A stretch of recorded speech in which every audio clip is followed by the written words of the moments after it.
Okay. See?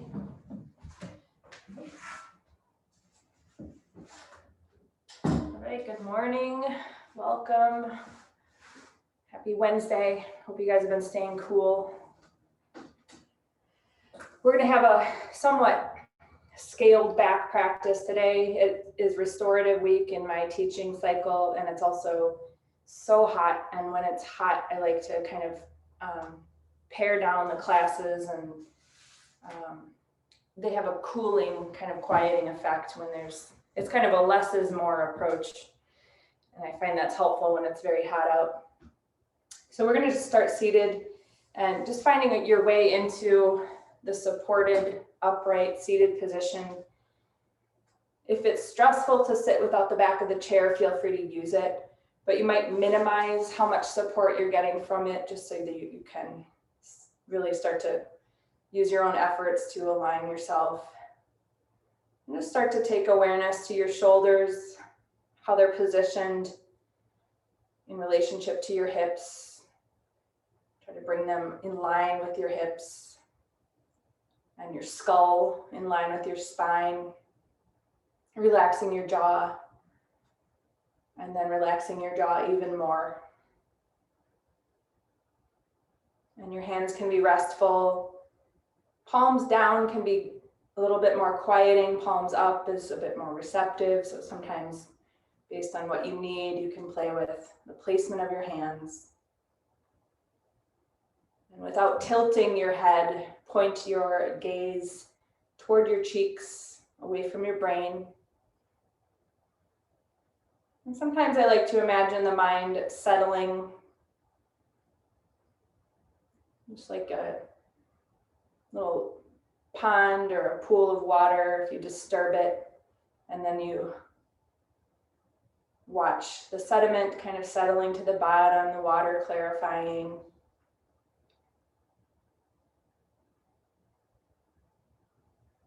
And just start to tune into your body, noticing where you might have some restriction, some contraction, tightness, gripping.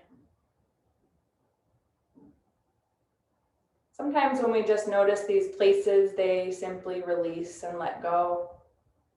Other times, more attention and awareness is needed. Pay special attention to your face,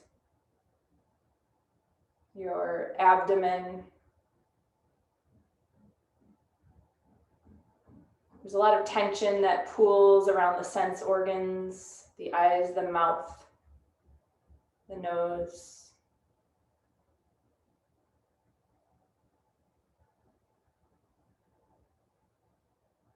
And maybe giving yourself enough time here, listening for some sort of an intention for this practice. It could be something personal, it could be something more public.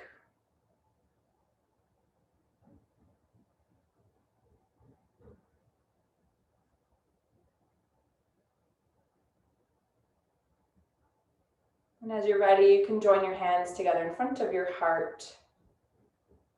And keeping your chest lifted, bring your chin toward your chest. Release your hands. And when you're ready, lift your head. Let your eyes gently open. Welcome.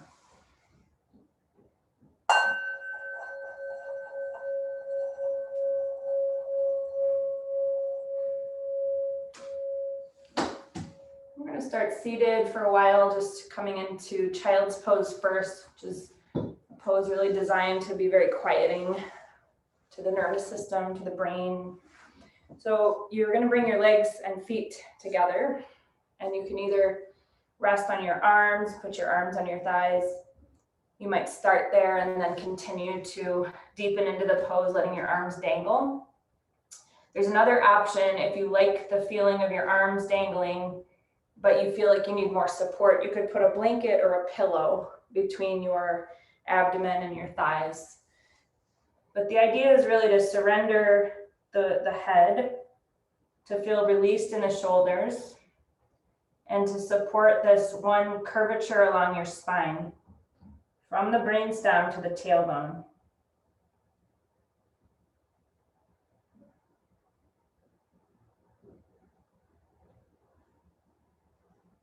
And even here in this pretty passive position, you might notice some resistance.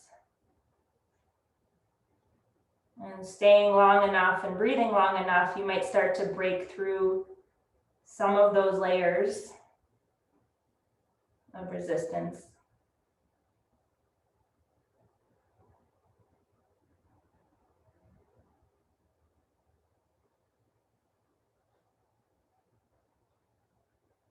Every time you exhale, the spine elongates.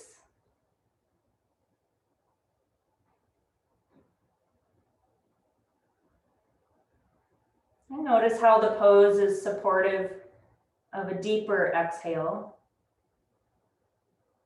So the breath supports the pose by elongating the spine, but the pose also supports the breath by elongating the out breath.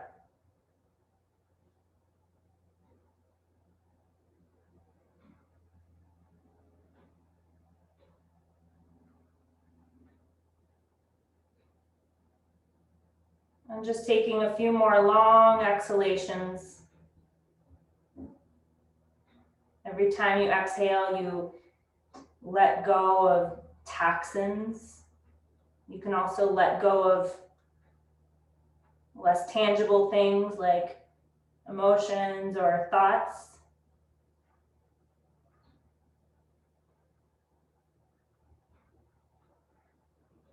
And as you're ready, help yourself up using an in breath. And you might feel a little dizzy when you come up, so just take some time to notice that and to wait it out if you are feeling dizzy. And we're going to just slide a little bit forward on the chair so that we can move in a way that's going to help us open the inner thighs and the chest and shoulders. So you're going to need a wider stance between your feet. And what we're going to do is kind of lock out one arm. So we can start with the right arm. You're kind of pushing on the inner knee and you're dipping that right shoulder in. So right now the left side is just kind of passively doing what it needs to do to help you dip that left shoulder in. Right shoulder in. You might feel this in your right lower back. You might feel it in your inner thigh. And I just want you to stay a few breaths so it's long enough that you can tell that the exhale is helping you surrender. It's helping you deepen a little bit more.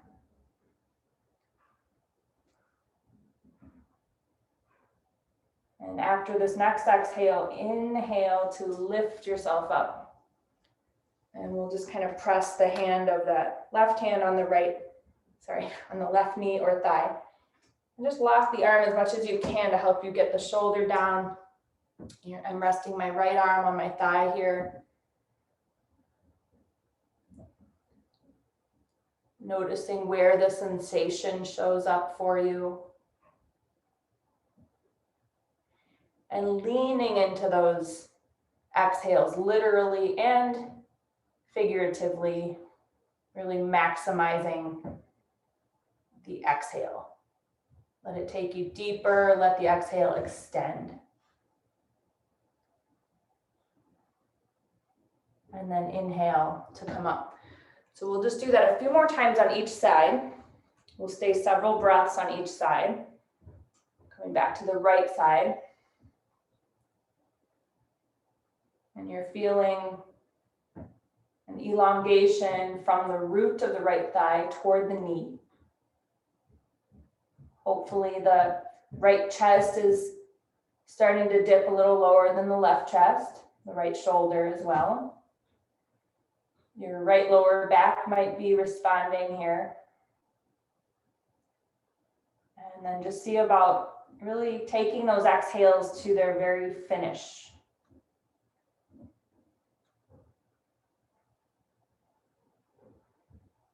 Letting something go with each exhale.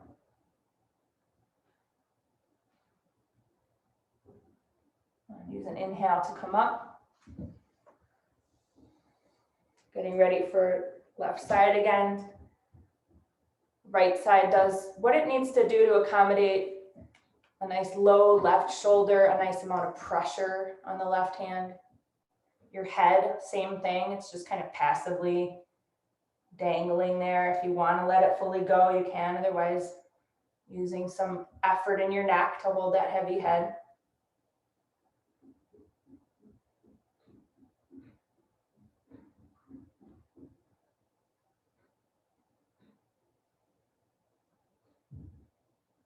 And we'll do it one more time to each side. So inhale to come up. And when we return to poses, sometimes we start to sense a little bit of progress in the body. Some of that is familiarity. Some of it is the body starting to release tension, to elongate, restore length. And it's also fine if you're not noticing a lot of change.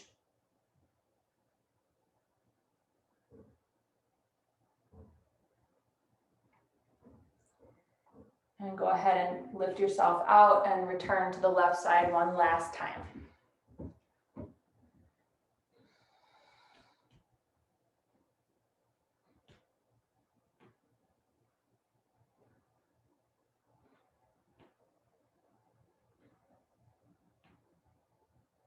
Nice. And inhale to come up. So you can bring your knees back in as wide as your hips and your feet right back under the knees for a moment. Just sit up nice and tall and just notice. So you might notice your lower back, you might notice your shoulders, you might notice something totally different. So just take a moment to pause. And now we're going to extend our left leg and we're going to take our right ankle over the shin. We're going to do a little hip opener here. So for some of us, this will be too mild and you might need to go into a bent left knee with your right ankle on your left thigh. So you can do either position. If you don't know, sometimes you have to kind of lean forward to see what the sensation will be. So because we are going to ultimately be leaning forward from either position.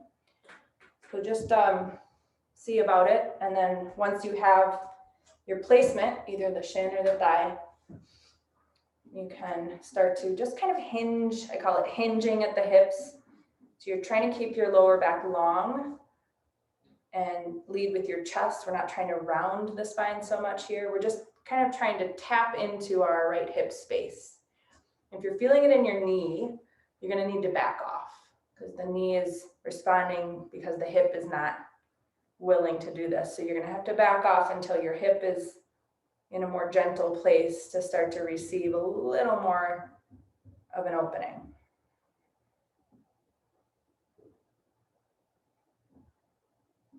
So much tension resides in our hips, but we also carry it and it's undetected with most of our lifestyle movements. It's when we go into a hip opener that we realize how much tension we're living with. So just really use the next 5 or so breaths and just imagine you're breathing out some of that tension. I don't know if you ever saw the movie The Green Mile with Forrest Whitaker. He's able to exhale all the badness. You can see it coming out of his mouth. And I think of that image sometimes in hip openers. Just these long exhales of tension coming out.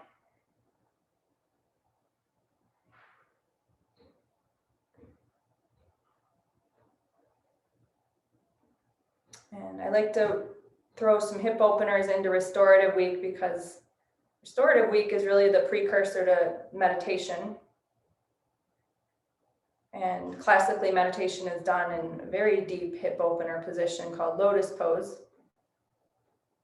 And it's for a reason. The pose essentially helps us siphon off the energy of the lower body and really contain it in the spine.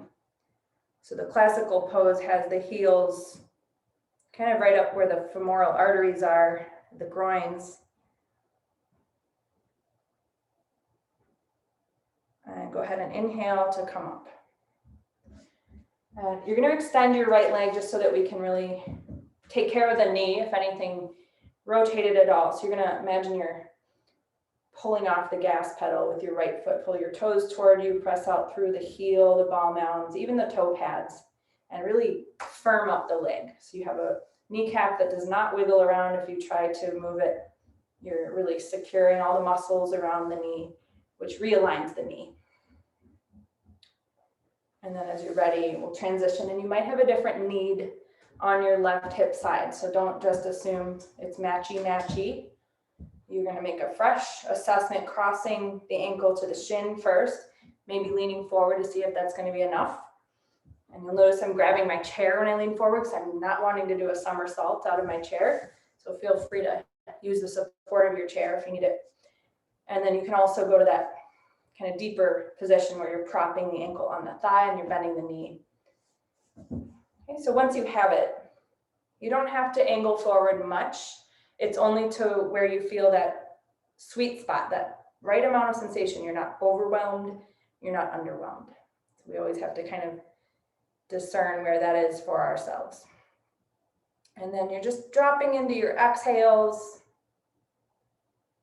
You might treat your inhales a little more passively, trusting that breath will just come back into the body as it does.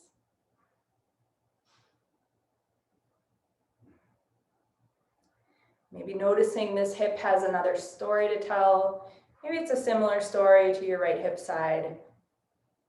Maybe there's more resistance, maybe there's less.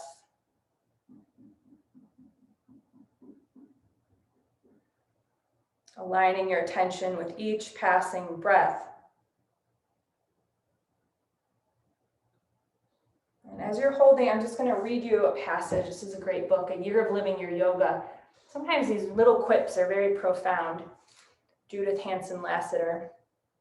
This is her passage for yesterday, July 27th. My body craves consistency. My mind craves change.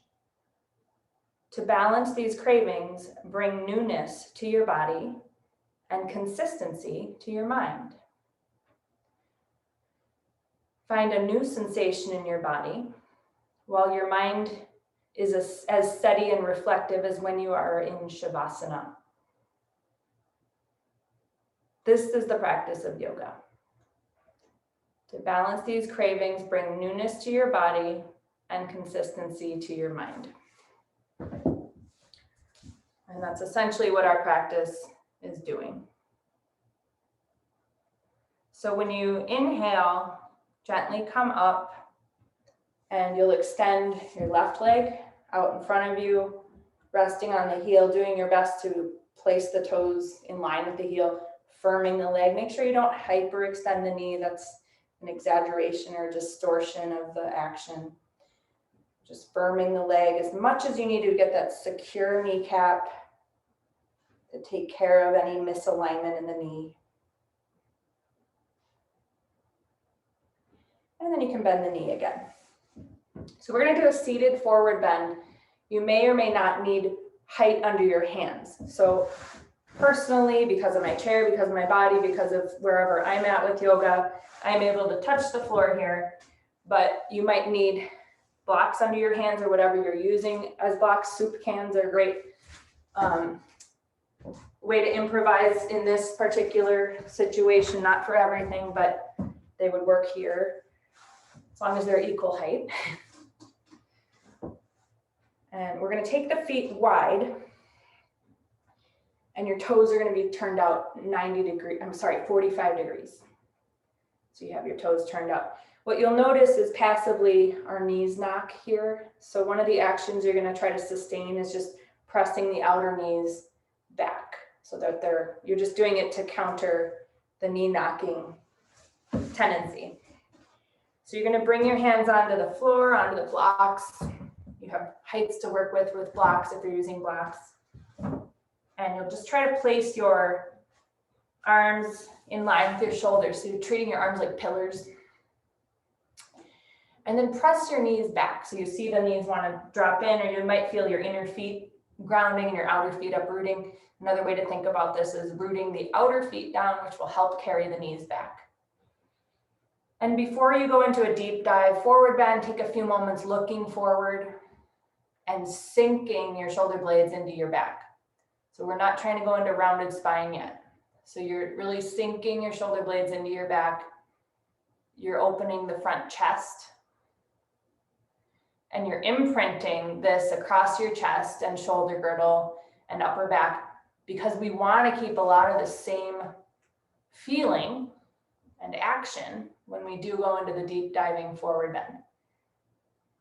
Okay, you're in a forward pelvic tilt here. And now you're going to let your head come down. You might soften your arms, like meaning your elbows bend a little. You might be able to come to your forearms depending on your props, your flexibility, whatever your body is allowing. And then try to let your head come down. And don't forget about the knees. You're going to keep resisting that caving in, knock-kneed tendency with a gentle rolling out to the outer feet.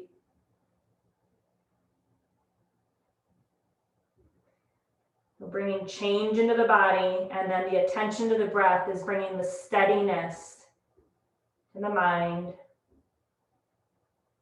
Yoga is all about balancing.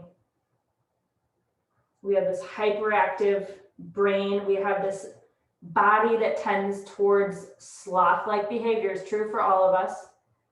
And so to bring balance to that, we have to challenge the body, change the body, and have to bring more steadiness to the mind.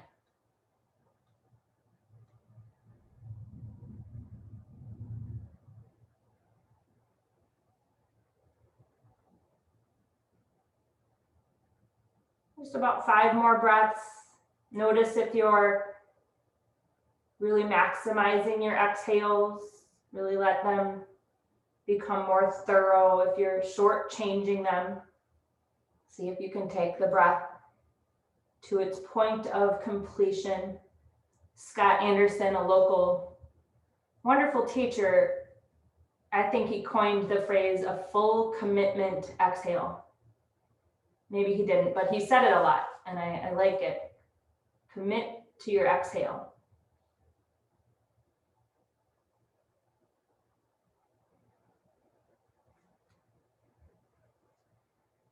And when you come to the very end of the next exhalation, help yourself out. You don't have to come up all at once, just baby steps back to maybe long arms, then maybe one hand to each thigh. Let your head come up. Bring your feet back under your knees back as wide as hips. Just take a moment.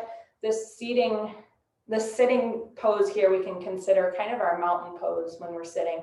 So just taking some time to align yourself here and to notice whatever follows, whatever residue there is from what you just did.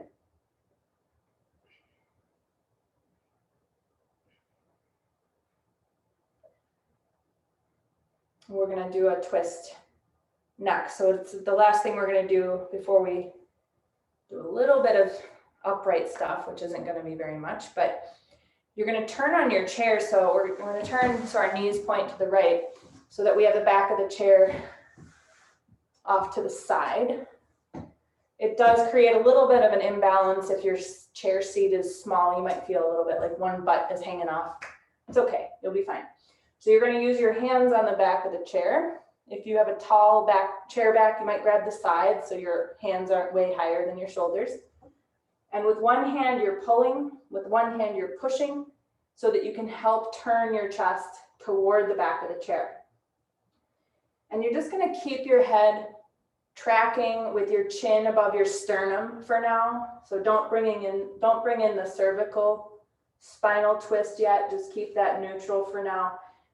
And remember to do a slight kind of gathering in of the hip bones, which kind of engages the transverse abdominals and keeps us more stabilized in the pelvis, the sacrum, the iliacus, so that we can get the turning, the rotation happening higher up.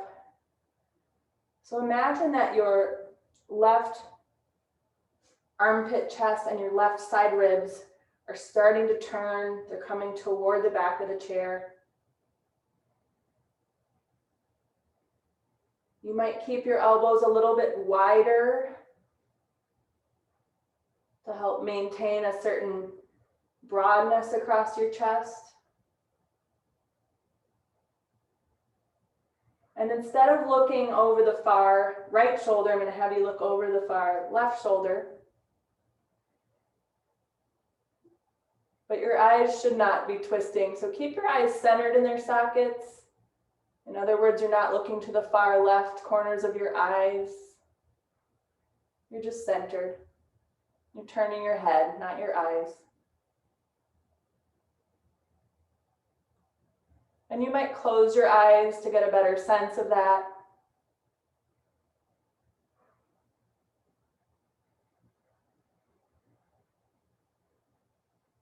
And then gently start to move your chin back in line with your chest. And on an inhale, lift yourself out of that deep twist. Come back around to facing the right, and you can swivel around 180 degrees on the chair seat, so now you're facing off to the left. Sometimes people get hurt or injured in twists, so I can't overemphasize the corseting of the lower abdominals, not only in toward midline, but back toward the back body. Okay, so using the abdominals for support. We'll go ahead and take your hands to the chair. Bringing a little bit of that gathering or squeezing together the hip bones, the gentle drawing back of the lower abdominals. And you might notice, you might not, it should, in doing that and stabilizing there, it should help you mobilize a little higher. And again, your chin for now is just in line with your chest. Again, you might close the eyes just so you're not tempted to lead the twist with your eyeballs.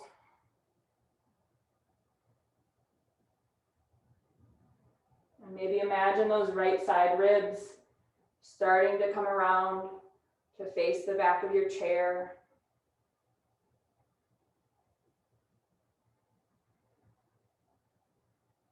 And now slowly rotate your head so your chin aligns with your right shoulder.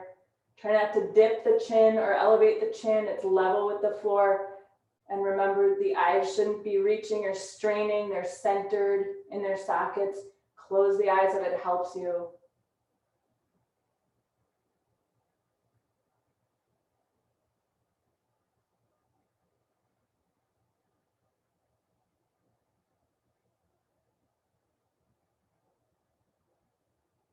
And notice with the next 3 exhales, maybe a little bit more access to a deeper twist, just coaxing it along, not forcing it, but moving with momentum.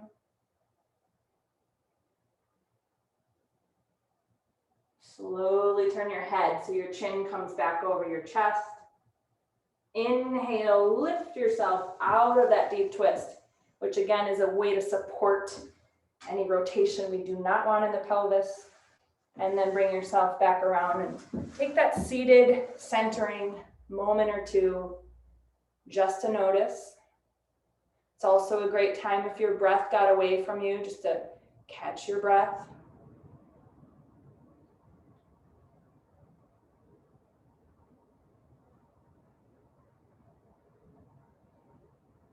And then as you're ready, let your eyes open. We're going to use our chair seat for support in standing upright position. So I think I will still move my camera a little bit. So we'll be using our hands on the edge of the chair.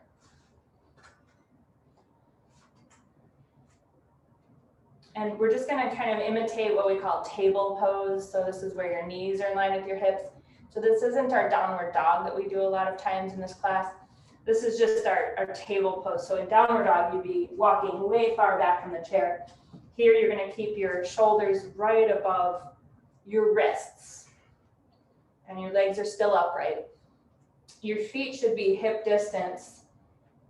And your second toes in line with your heels, so toes just pointing straight forward.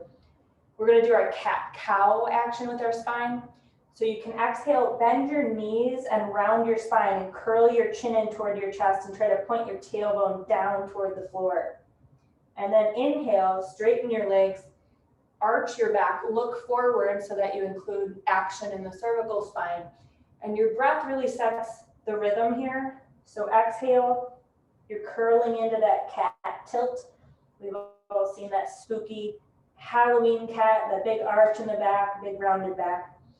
And then inhale, this is called cow. Think about a cow that needs to be milked. Its belly is full, arching the back. So keep going with your breath.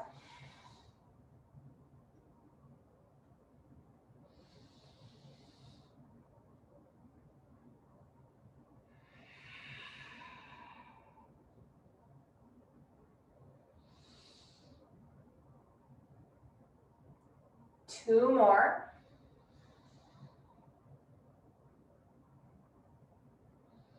There's no rush.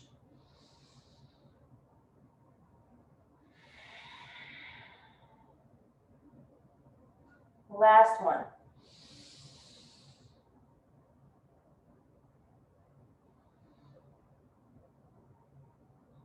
And then you're going to find a neutral spine. So that's not overly arched or rounded. We're going to do kidney squeeze, which massages the kidneys, detoxes the kidneys. It also helps us wake up the outer hips. So big in breath here. Exhale, push your hips over to the right and look toward your left hip side. You're going to hold here for a few breaths. And you're getting a left-sided kidney massage, a little squeeze, a little compression. And your right outer hip gets to elongate. The connective tissue there might feel really, the word I like to use is gluey, kind of glued up or sticky. So breathe into that right outer hip. And then you're going to roll your weight over to the left. So you're leaning into the left hip side. You're looking as best you can toward your right hip side. You're getting a nice compression to the right kidney. Every exhale, you're deepening that little massage of the organ. And the next few you're going to do on your own with each breath. So you're exhaling, rolling the hips right, looking to the left.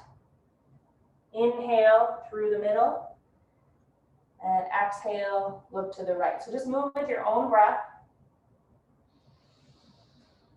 The inhales are to transition. The exhales are to hold that kidney squeeze.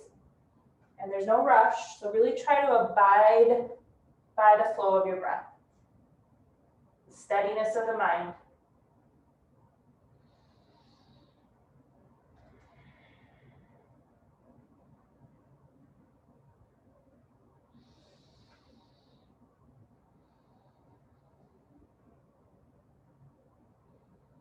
Wherever you are, you're just going to finish out the next out breath.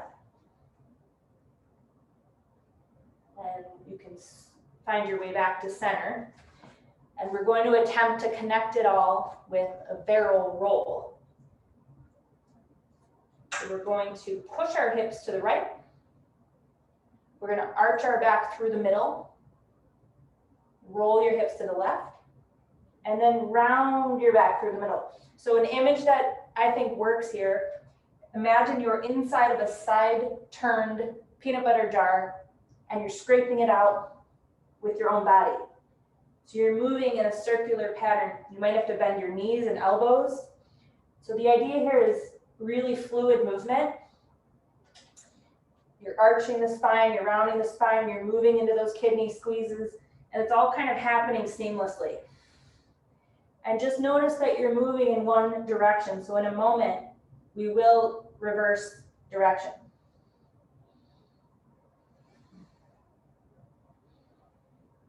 Don't worry about connecting the movement with the breath. It should kind of eventually happen naturally. You'll be intuitively exhaling when your spine is rounded and inhaling when you're arching, which is what we do because the abdomen space, it matters to the breath. And then see if you can find a place to kind of switch gears so you can move into a second direction.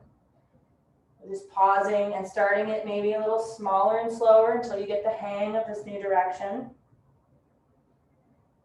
And scaling back enough that really making the movement easeful and fluid is primary goal here.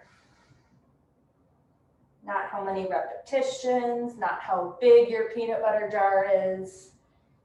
It's about smoothness and fluidity.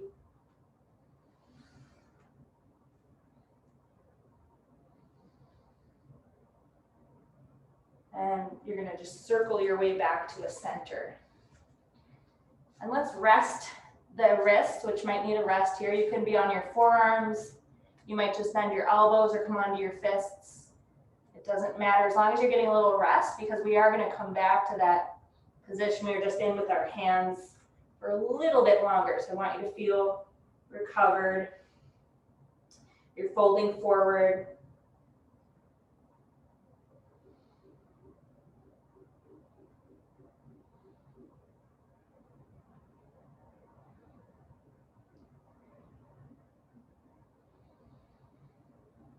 Good.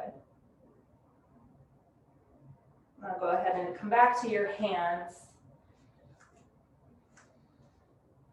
We're going to be raising the right leg behind us and the left arm forward. This is sunbird.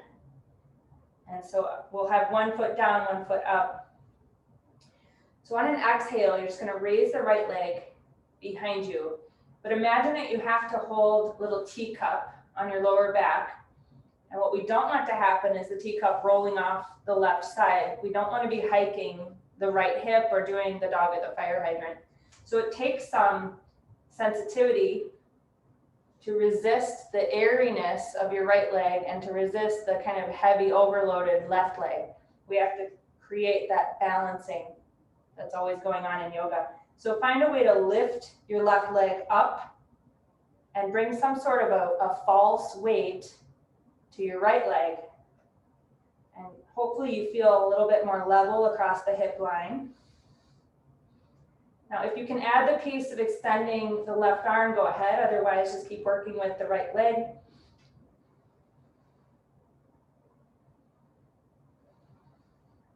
This is tapas. We're building kind of a heat.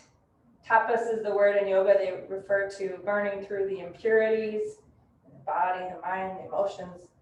It's the discipline. It's the heat building. It's the zeal is another word. So lower the left hand, lower the right foot, and walk yourself into your chair version of downward dog. So you're walking back enough that you start to take on this angle in your torso.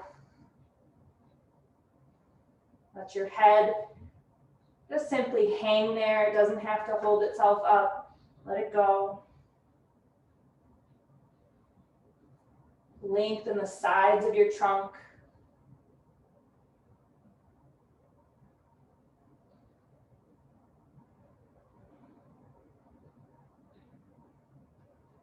And begin to move yourself toward the chair again, and we'll do the second side of that. You want to have your arms really very upright. You're going to be anchoring into your right foot, and on an exhale, extend your left leg off the floor. It doesn't have to come level to the floor. Try to keep it straight and try to keep your hips level. And one day, someday, the leg will be level with the floor, but it's definitely not the first objective here. So you're lifting the standing leg up, so you're resisting that overloaded dumping effect, and you're resisting the airy floating leg down.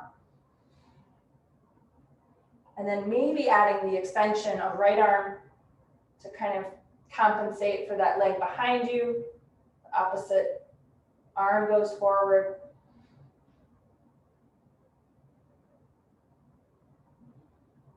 Deepen your breaths here. We have to have a higher octane breath for this rigorous pose. Stoking that inner fire with your deeper breath. And then place the hand, if you did lift it, extend the leg back to the floor and repeating the downward dog. Just for a few quiet moments. Hopefully you can be more restful here. You might want to bend your knees if that's more soothing. Let the head relax down.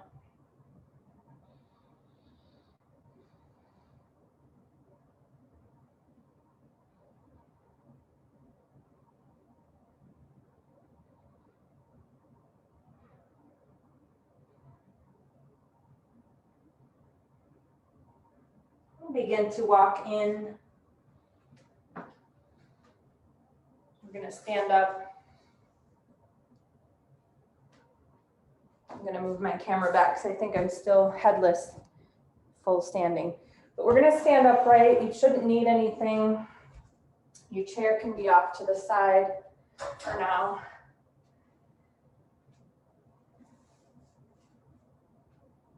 And you can have your feet in line with your hips. We'll come into mountain pose just to kind of recalibrate now that we're fully standing. So see if you can align your thumbs with the outer hips. Generally, when we're not thinking about posture, the arms are forward. We're even knuckle dragging sometimes. So roll the shoulders back, move your tailbone in, put your skull right above your spine. Start to shift your weight over the feet until you feel more balance, front to back, side to side. Teacher Dar Vanderhoek suggests to imagine a little sesame seed under every single toe, under each ball mound, and under each heel. So bringing awareness to all of those points of contact.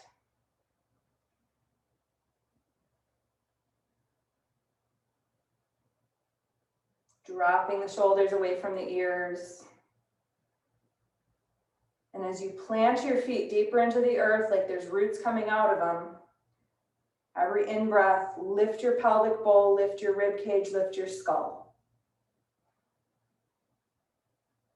Bring an energetic line from your chin up to the base of the skull. Relax your jaw.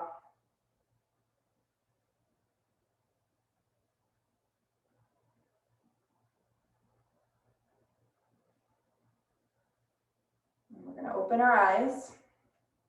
We're going to take side crescent pose. So it's a full arm extension.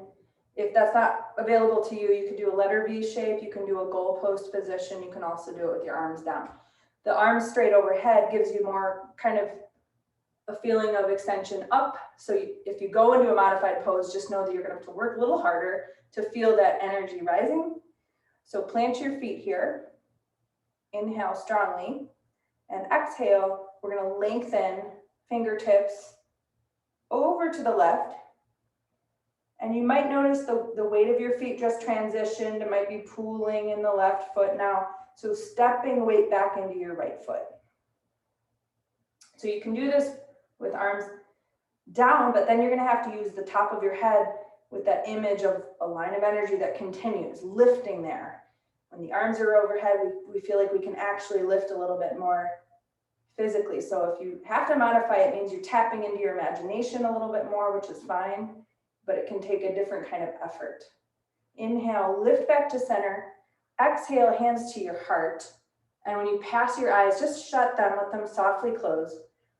Resting here, giving your arms a little rest, looking away from your brain.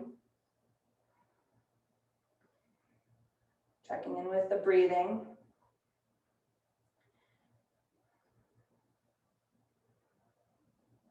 And then taking the arms up, you can let the eyes open when you pass them with your hands. Inhale strongly here. Exhale, lengthening the fingertips over to the right, stepping deeper into the left foot. And we have this obvious, nicely elongated left side body. See if you can also keep an idea of spaciousness in the right side body. Obviously, it's shorter, but the idea is not to collapse. We want to keep both sides long. And inhale, lift yourself back to center. Hands meet, move them to the heart center, thumbs against your breastbone. Close your eyes. Just drop into receiving whatever the residuals are here, the breath, the energy. body talk, sensation.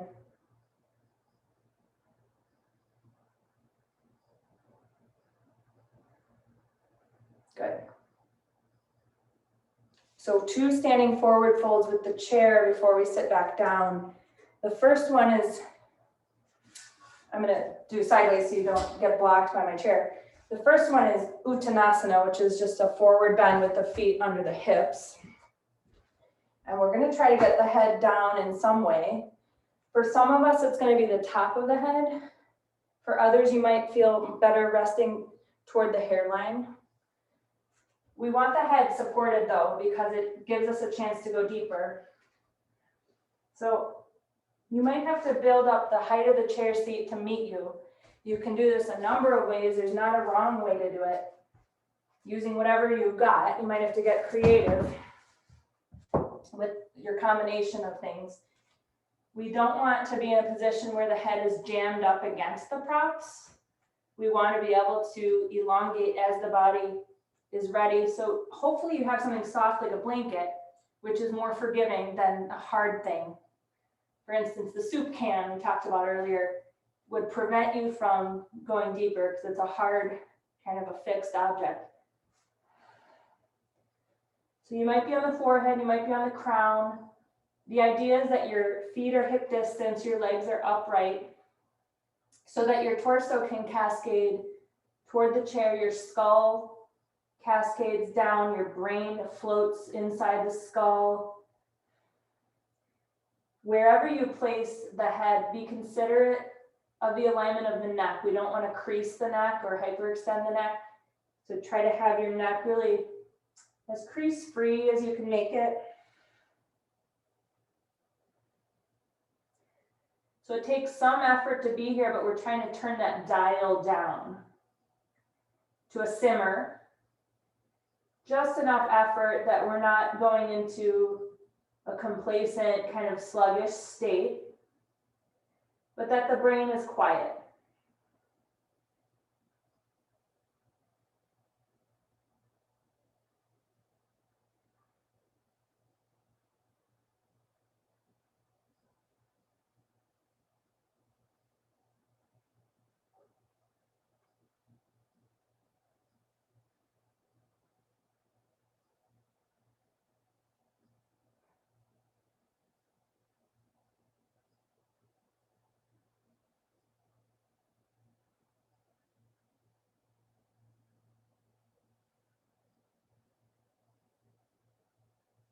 Keep breathing out with that full commitment idea. Tracking that breath to its completion. Observing how the next breath finds its way back in.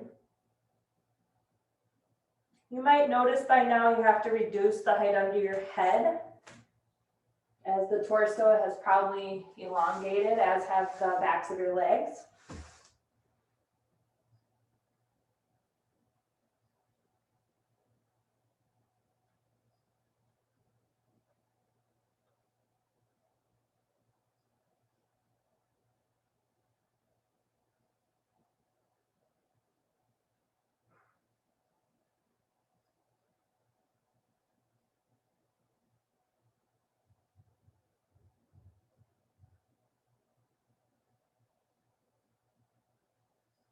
And now we're going to start to move out of the pose slowly. You might bend your knees.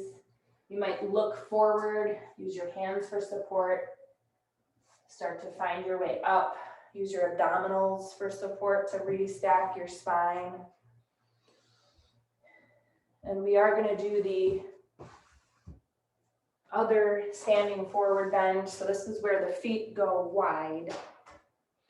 This is really nice to do if you have access to a big wall, to put your body against the wall and also have the support of the chair. You don't have to do it this way, but if it's a possibility for you, it gives you an extra layer of feeling very secure here. But if you're not working with the wall, make sure to take care of your feet, meaning you don't want to be sitting back on your heels or clinging on your toes. You want to balance your feet. The wall does that for you. If you're up against it, you'll trust you're in alignment. When you're not against it, you have to make sure you're in alignment, meaning the hips and the heels are on the same plane. The way to tell is that the feet feel balanced front to back. And again, we're going to attempt to get the head down. Sometimes I just stack my arms and rest my forehead there. Again, you could do the crown of the head down. You have to kind of feel it out and see what feels best in your body today, which might not mean this is what you did last time you practiced this pose. It's always taking fresh notes. Your legs will stay firm here. The legs have to stay firm so that the torso and the skull can surrender. So I like to think about the legs being like a big stem. Like I right now have giant sunflowers outside. And the stems are really integrity full and strong, but the sunflowers are just drooping towards the ground. So feel your torso and your skull can just cascade, flow down toward the earth, that your legs will keep you upright. Getting into a nice quiet place.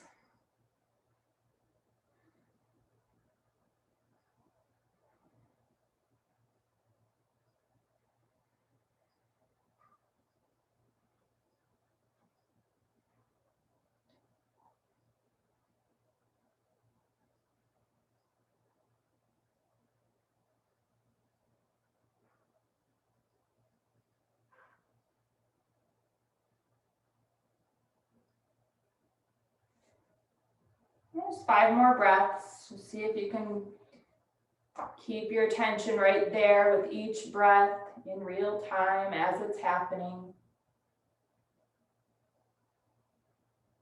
Bringing that consistency to the mind.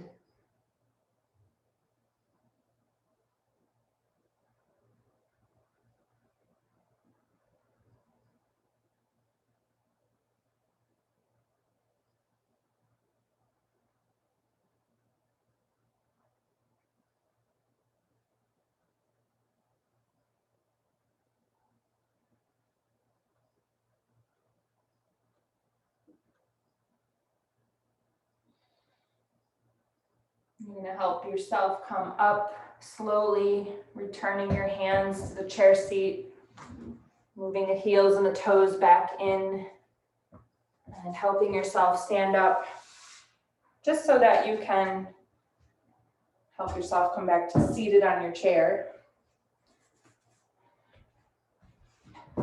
And if you have a blanket, it can be nice to use it when you're doing sitting pranayama. Pranayama is the word for breath work. Actually, the translation is energy restraint.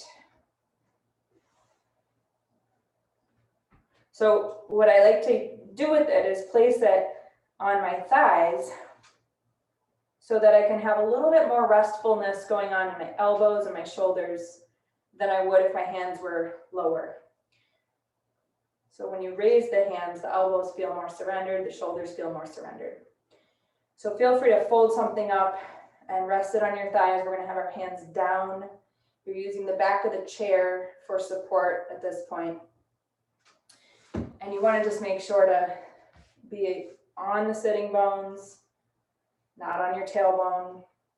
The spine being erect is essential for pranayama. If the spine is not erect, the brain gets dull and we can't tune in enough to do the sensitive practice. So we're going to do what's called Ujjayi Pranayama today, which is victorious breath. We're going to work with Ujjayi exhale. So before we get going, I just want you to locate the muscle in the back of the throat. 2 good ways to do it. Saying the ha sound. Checking your breath. Fogging up a piece of glass. It's all the same action. And once you've done that a few times, do it now with your lips sealed, but still keeping the throat very open. And you've probably made several attempts by now, hopefully, and those were probably pretty forceful. So now do a few more that are lighter, more backed off, quieter. And when you do it lighter, you can make it longer. So in a way, you're kind of, instead of a tire blasting open, you have a tiny little pinhole.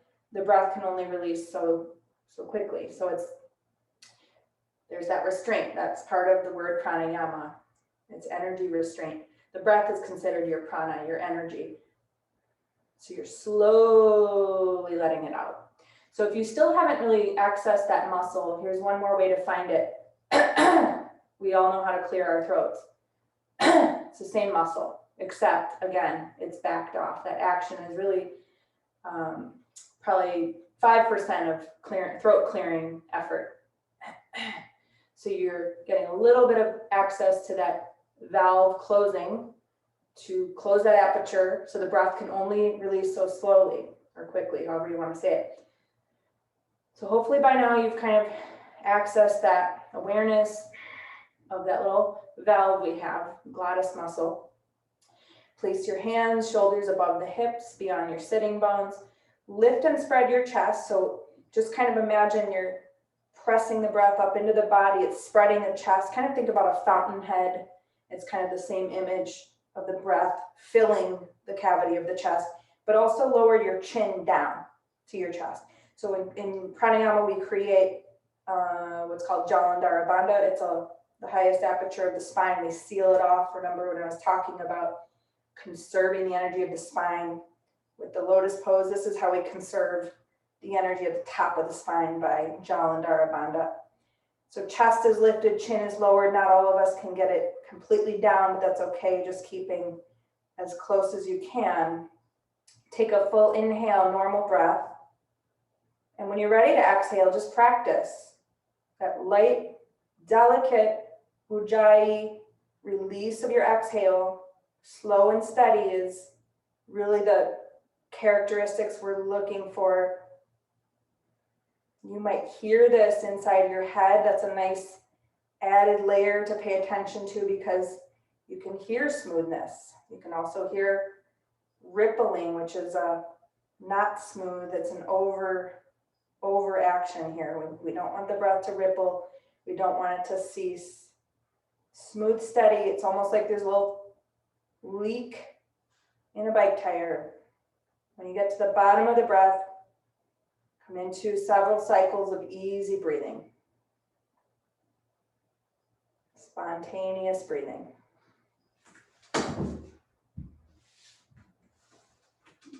We're going to do 2 more cycles on our own. And you have to self-guide pranayama. We can't do it in sync. So the idea is really to pay attention to keeping your body and brain out of a state of agitation. Because the next piece in the yoga 8-limb path from pranayama is meditation. So we're trying to go deeper. Agitation is going in the opposite direction. So let's give it another 2 tries here. Make sure to enjoy a few easy cycles of breathing.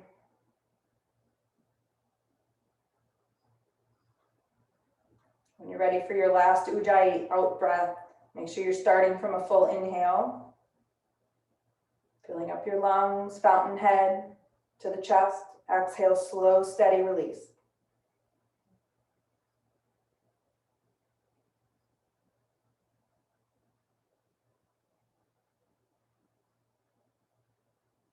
And now you're going to flip your hands so your palms face up.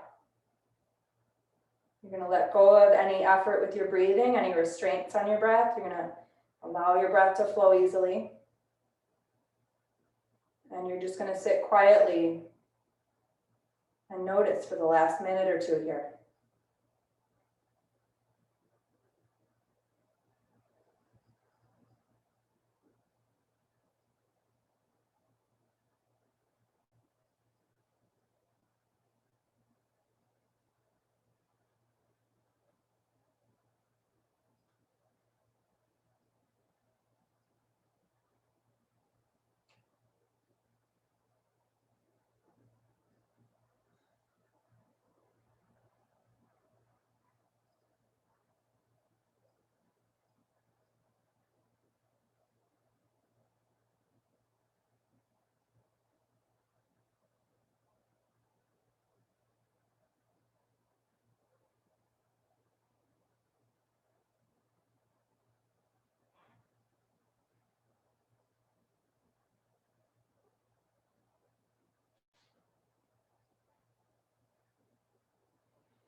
Drawing a deep breath in and letting it go. Gently moving around the fingers and the toes, maybe playing with a little movement at the wrists and ankles. And sitting forward enough that you can come away from the back of the chair. Let's just bring our hands together in front of our hearts.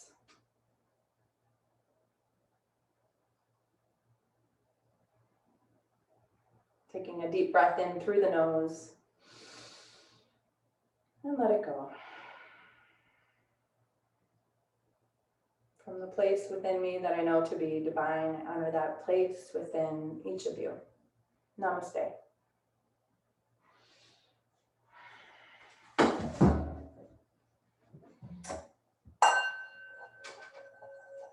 right.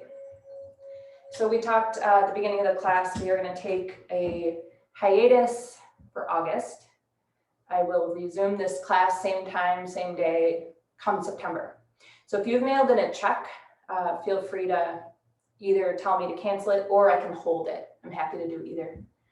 And I look forward to seeing you guys again soon. Thanks for being here.